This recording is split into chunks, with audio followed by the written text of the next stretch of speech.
This podcast is brought to you by ORCHSE Strategies, an industry leader in developing innovative, sustainable approaches for protecting workers and the environment. And a big thank you for their sponsorship to the Pre-Accident Podcast.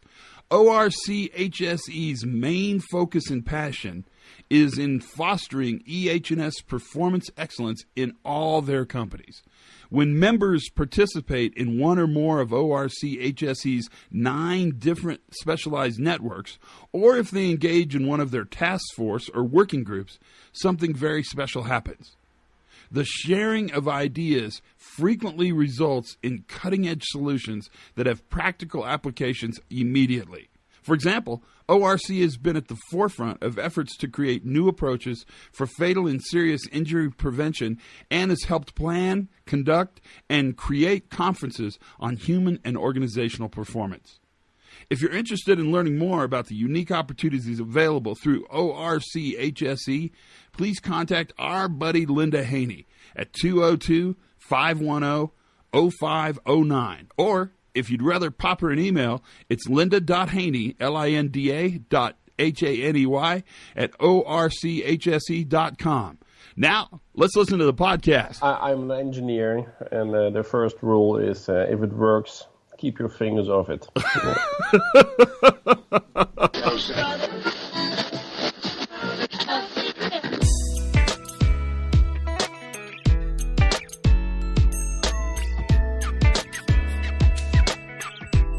Hi, everybody, and welcome to the Pre-Accident Podcast. I am Todd Conklin. I'll be driving the adventure wagon as we go down this safari into new view, safety, and reliability. How'd that sound? That was poetic, I think.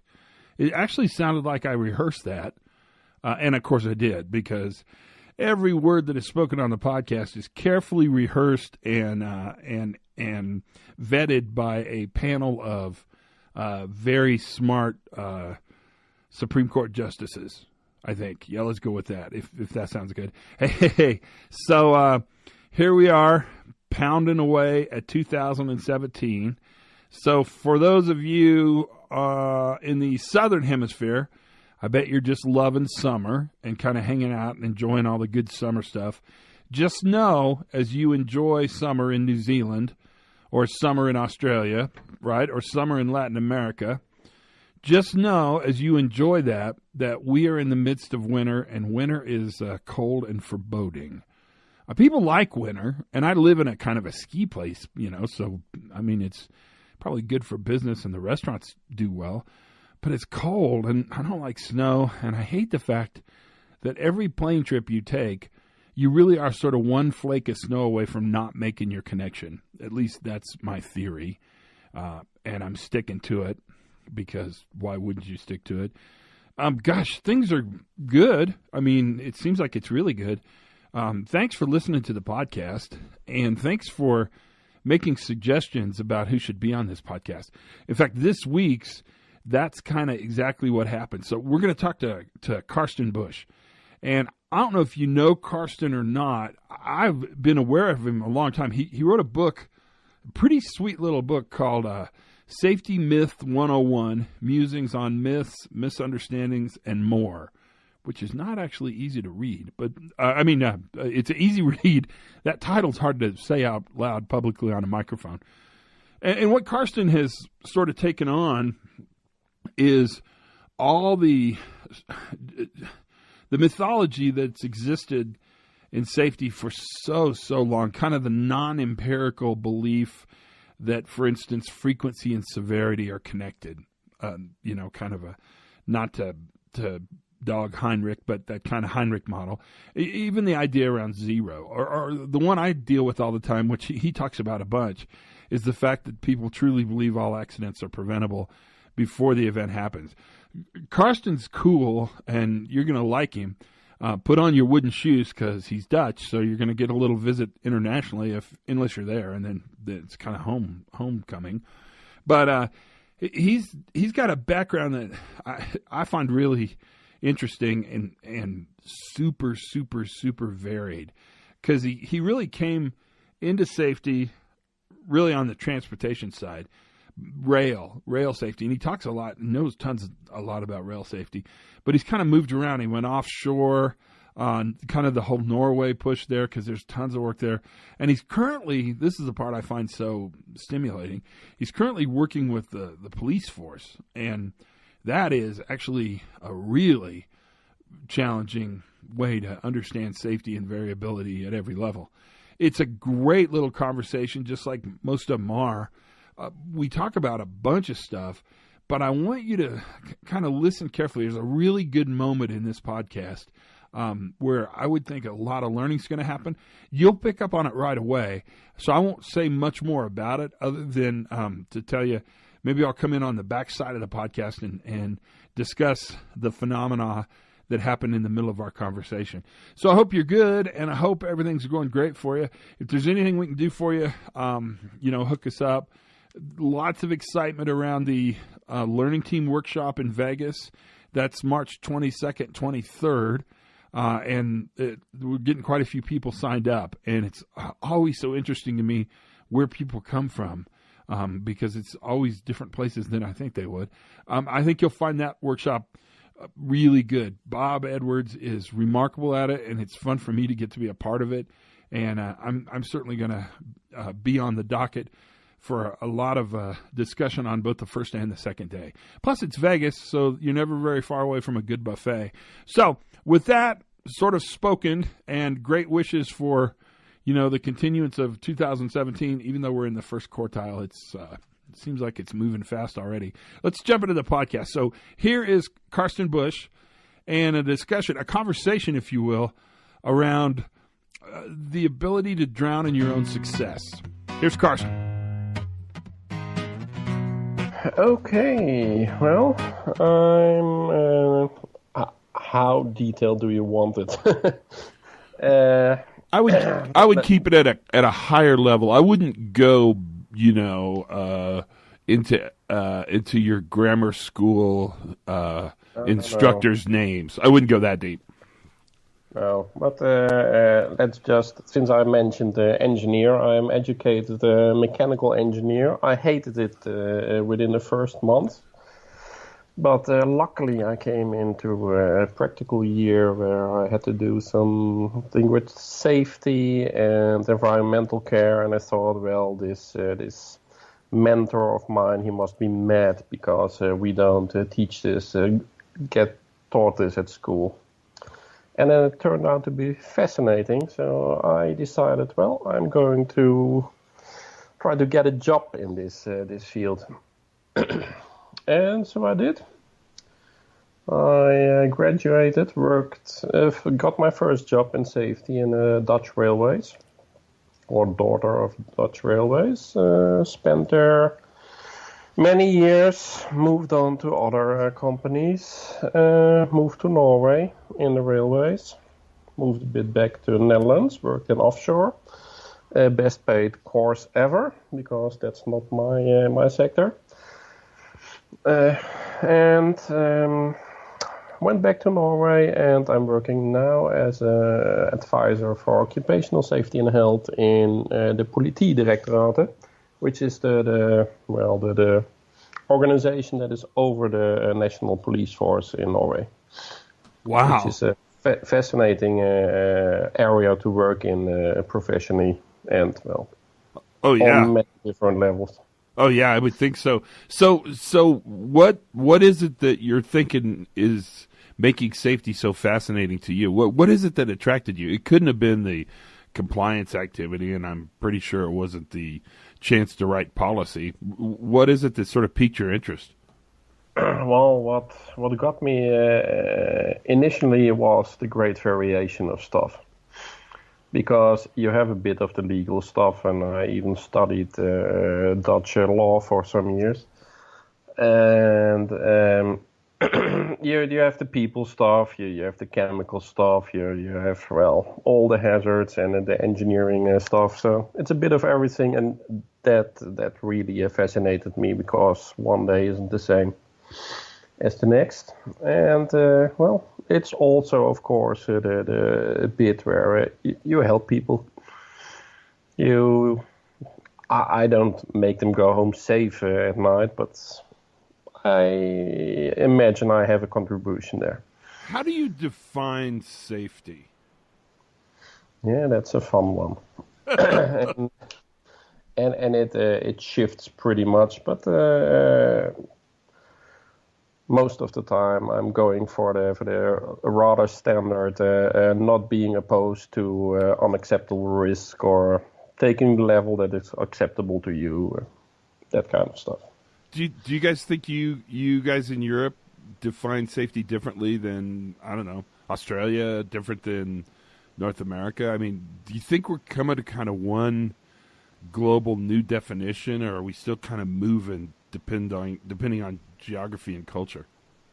I think it differs a bit because there are a lot of people who still define safety in terms of not having accidents. And, well, that's problematic, and I don't do that. But I think it's pretty common over the world to define, or there are some organizations that define safety in terms of risk, because, well, the two concepts are connected, and it makes sense, and you can work with it on a good level, I think. But I'm pretty convinced, and I'd be curious what you think. I'm pretty convinced the more I work with this, the more difficult it actually is to define the notion of safety and risk. I mean, it's not getting easier. It seems to be getting much more convoluted, a little bit looser, if you know what I mean. Yeah, absolutely. I've studied a lot about risk in past years. And it's pretty slippery. When I was younger, well, you had a hazard, and that was a hazard, and there was a risk connected to the hazard, and you were able to say something about how large it is. But that's, of course, a very static view of risk that is good to do as a, well, let's say, theoretical or analytic exercise, but it's not how it's in reality. I love this quote by John Adams from his book Risk, where he says, "A risk perceived is a risk acted upon," which means as soon as you have seen a risk, it's not the same anymore. You've seen the stairs, you're aware of the stairs, you're going to handle the stairs. So it's not like you stumble upon the stairs. You can still trip and fall and that kind of stuff, but it's not the same anymore. And, well, that applies to all risk. So when we sit down in a risk assessment, the risks that we are going to discuss, there will be there-ish, but they will be different than we have written down. That's really interesting. So the other day I was on a plane, and it was completely full. Every seat was full. And so a person had to come and sit right next to me. And that was great. I mean, we had a good time. And he clearly was a finance guy. And he was talking to me about risk. And he told me that you don't manage risk in finance. You manage actually your diversification. And I thought that was really interesting because in our world, I would agree, I don't manage risk. I actually manage my capacity to do high-risk work safely. What do you think about that? Yeah, it's a different world for them, and I must say I've read a bit of Taleb many years ago, and I've read other books on risk many years ago where I thought this is not relevant for me because they talk so differently about it. But I'm actually going back to them and think, well, there's a lot of it. Because they also look at the positive sides, and, well, spreading your risk, it's harder in safety than in finance, probably. Yeah, it's kind of when you think about it that way, it's kind of interesting because where once I think I'm like you, I sort of looked at a classic Western economic definition of risk, probability times severity, and thought, that's insufficient, that's not enough.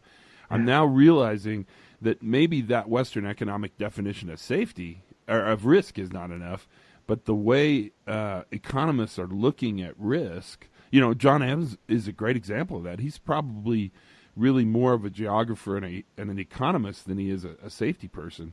But I love the idea with this guy in the plane next to me that they don't manage risk. Risk is just there. You manage your diversification. So I was thinking about my portfolio because I got like $11. I should put $3 in one thing, $3 in another thing, and then keep $3 in my mattress and spend the other $2, and I'd be good to go. That's my theory on that anyway. How they manage it.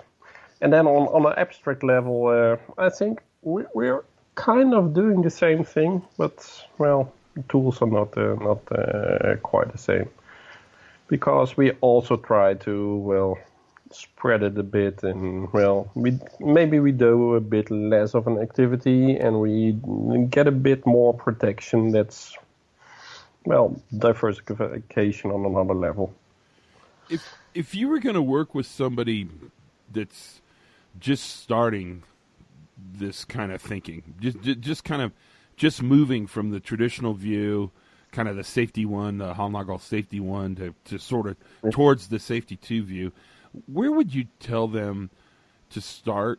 What would you tell them to think about? Because, Carsten, I kind of see you as, you're really a kind of a guide.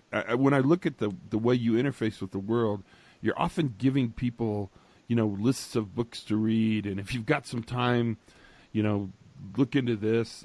I noticed you just put a posting out on Freakonomics and Dubner and Levitt, those guys. Where would you sort of ask people to start this journey, and how would you guide them through this journey? Well, the thing I often start with is by this picture that I saw Hallnagel draw in, I think it was 2009 or 2011, in a safety conference at Trondheim, where he drew a circle and he put a red line in it. And he said, this red line, this is a 1% human failure, human error or faults or things that go wrong. And the whole circle, it's the entire set of operations. And that's the 99.9% of things that go right. And we only look at this red line. And we spend all of our time on the red line. Why don't we just spend some time also on the rest of the green circle? I think that's, and I see when I draw this to people, they say, "Oh, wow, we've never looked at it this way. Maybe we should spend some time on the positive side too." And then, of course, comes the difficult part: what should we look at? But that's often my opener. That's a great opener. What do you tell them then when they go out to look for successful work that's happening that's not failing? What do you tell them to look for? How do you tell them to monitor and understand that? One of the obvious things to look for is, of course, conflicting goals, because we have them all the time. And all the smart things we do to make our everyday work a bit easier. What are the shortcuts in a positive way? I had a discussion with one of the managers in our place the other day, and there has been an incident, and well, people hadn't cleared the car, so people had taken another car, and something happened, and he said, and of course they should have cleared the car, and this was just sloppy, and well, I'm going to straighten them up a bit. And I said, you say this now because you know that something went wrong. If this hadn't happened, you would have said, well, this is very efficient because you need your stuff tonight again. Yeah. Well, that's that was a good point. I said, this is how real work happens. If stuff goes great, you don't bother and you just do more of it. And if it goes wrong, then it's probably it's suddenly an error. Yeah, look at the smart things. Well, what do we do that are not compliant, but not really non-compliances either? That's actually a really interesting thing you just said. Look at the things that we do that are not compliant, but are also not really non-compliant. I think the challenge we have, and I've thought about this a bunch, is that we're sort of drowning in a sea of success. That if we tried to track successful work, we wouldn't have systems large enough or clipboards big enough or behavior observation sheets plenty enough to actually look at all the things that go well.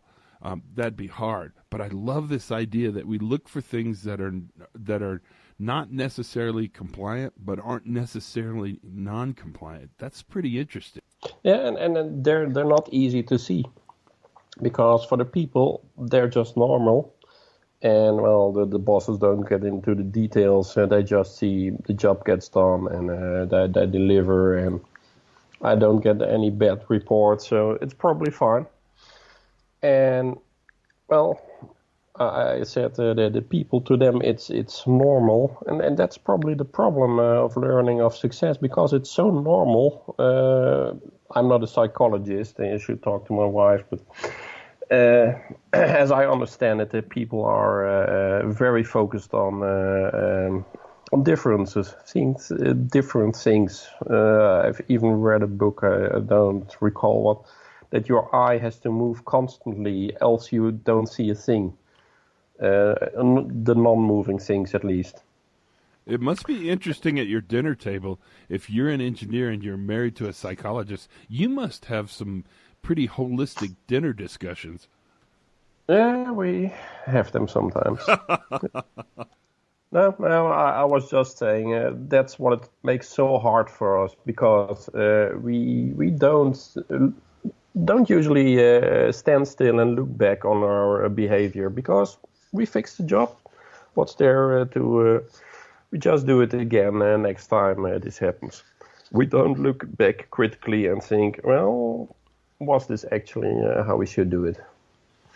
Should we really have crossed that red, or was speeding so smart, and that kind of stuff. So all of a sudden now, there are all these special meetings and special programs that you can buy out there in the world that focus specifically on fatalities and serious events, and they're calling them like SIF, serious injury and fatality, and they're selling them as and put quotes around the word selling. I think some people actually are selling these ideas, but these ideas are being introduced as sort of specialty areas in safety management. What's your feeling on that? Okay, can I just ask a clarifying question? Is this about serious incidents and fatalities that have happened, or events that have the capacity to develop to a serious incident or fatality? Ooh, that's a really good question. I think, as crappy as the answer I'm going to give you is, I think it's both. I think the idea is that you could prevent these somehow, and because there's a belief that we're insufficient at preventing. The idea is that really safe organizations still kill people. Yeah, well, probably not on purpose. Well, let's hope not on purpose, at least. No. Although that's easier to fix. Maybe. Not if they're really smart about it. Let me take the first version of SIF, because I've heard the term, but I've really never looked into it. And this sounds maybe a bit wrong, but I'm so not interested in consequences. In my company, my organization, I should say, and many other organizations, the thing that is monitored is HSE numbers that are injuries with persons. And, well, I told people at my job, we probably have to do this because the authorities, they want to know, and the ministry we report to, they want to know, and the HSE executive, etc. But I'm not really interested in the consequences, in how many people we injured. I'm interested in the events. What was there, and what can we learn from it? And if there is a consequence, it's so extremely random and stochastic if they happen or not.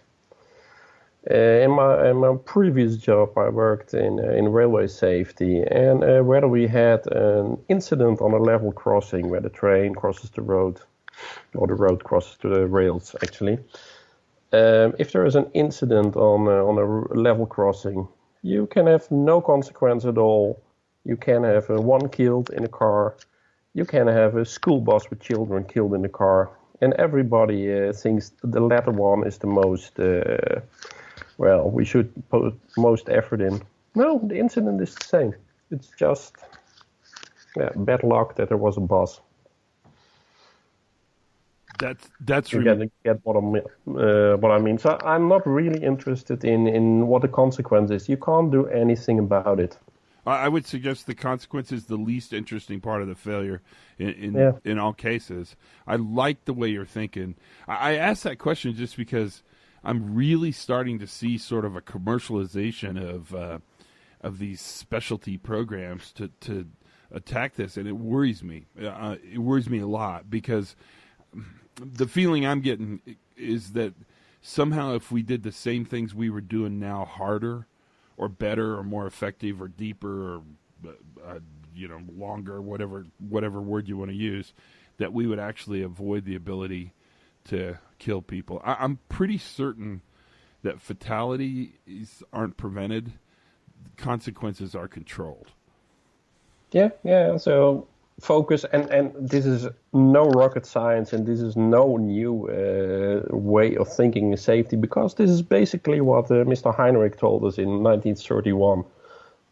Don't look at the accidents, or don't look at the consequences. Don't look at the injuries. Look at the accidents. You can maybe learn something from them, and hopefully you get rid of the consequences as well. Mr. Heinrich, what a place to go. We should return to 2016 maybe, but that's just this is not new, and I can imagine, and I share your worries about firms or consultancies selling this kind of programs, and I can imagine that they're very attractive, because serious injury and fatality, it sounds scary. You don't want to have them in your organization.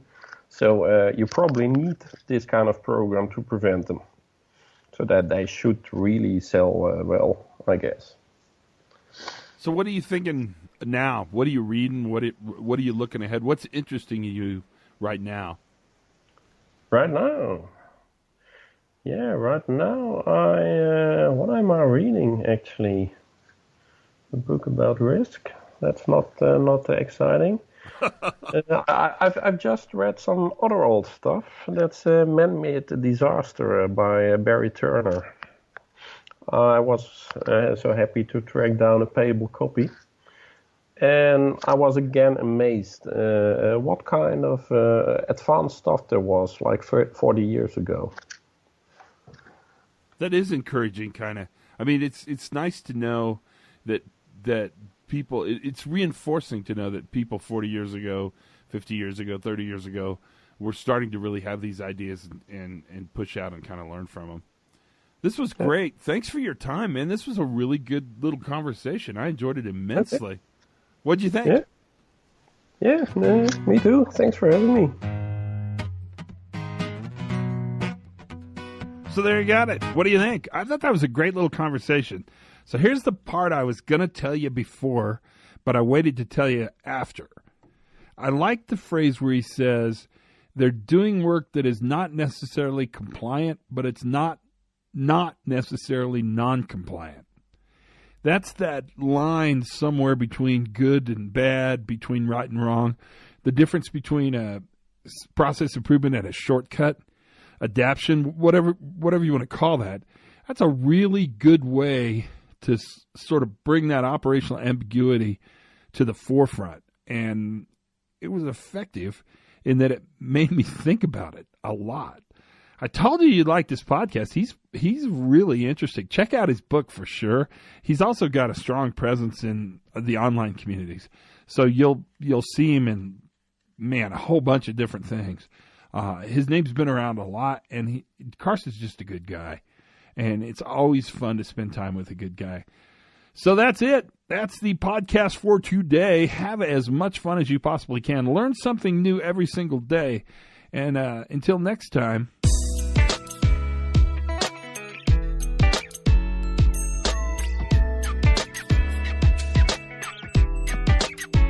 Oh, by the way, be safe.